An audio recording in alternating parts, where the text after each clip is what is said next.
Donc il y en a qui jouent aux poupées, au Monopoly, au Pokémon, et toi ta fille elle coupe de l'agneau. Mettre les mains dans la viande ne fait pas de moins noble. Là il faut que tu sectionnes là, ici là tu fais gaffe, et là. Ouais mais c'est lourd. Venez, on vous attend. La boucherie vous attend, les filles. Aujourd'hui, je retourne à l'école. Mais pas n'importe quelle école, l'école nationale supérieure des métiers de la viande. Sur place, les élèves apprennent à devenir bouchers. Et en me renseignant un petit peu, je suis tombée sur un chiffre très intéressant. 8%, c'est le nombre de femmes qu'on compte en formation boucherie. Du coup, je suis en route pour aller leur prêter main forte.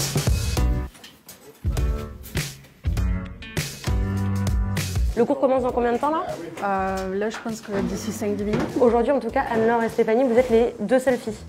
Oui. Allez, on y va, c'est parti.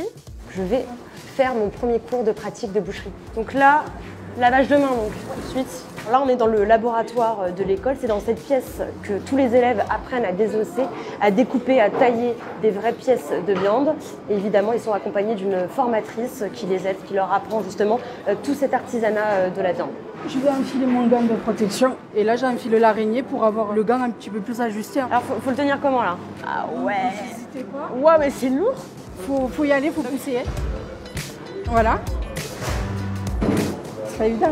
Et avec ce couteau là tu vas couper cet énorme morceau de bœuf. Oui. C'est justement ce qu'elle fait avec le désosseur là.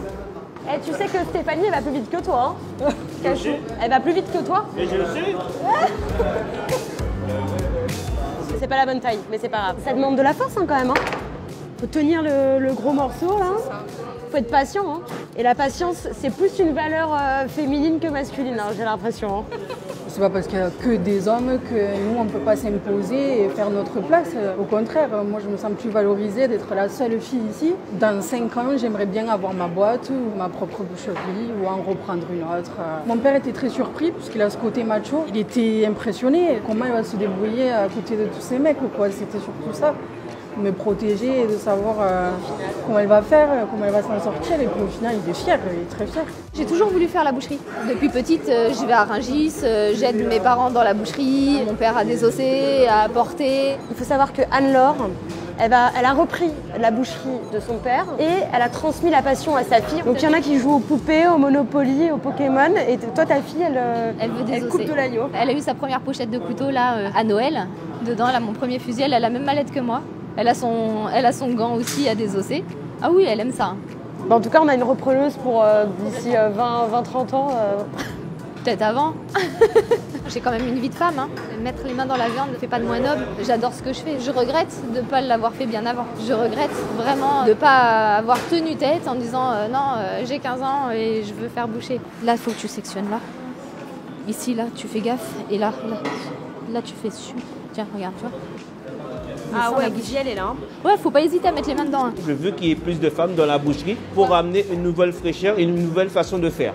Si vraiment on veut travailler, le sexe n'a rien à voir dedans. Et comment elles s'en sortent les filles, Anne-Laure et Stéphanie? Hier, on a fait une étape de rapidité. Elle a terminé deuxième. Et par rapport à tous les hommes qui étaient là, ils ont mis une raclée. Tu sais que t'as un fan là, hein, il est amoureux de toi, Cachou là. Il arrête pas de parler de toi, il dit que t'es la meilleure, que t'es arrivée deuxième hier. Ah ben oui, ils ont tous leur place en boucherie. Venez, venez, venez en boucherie. Venez, on vous attend. La boucherie vous attend, les filles.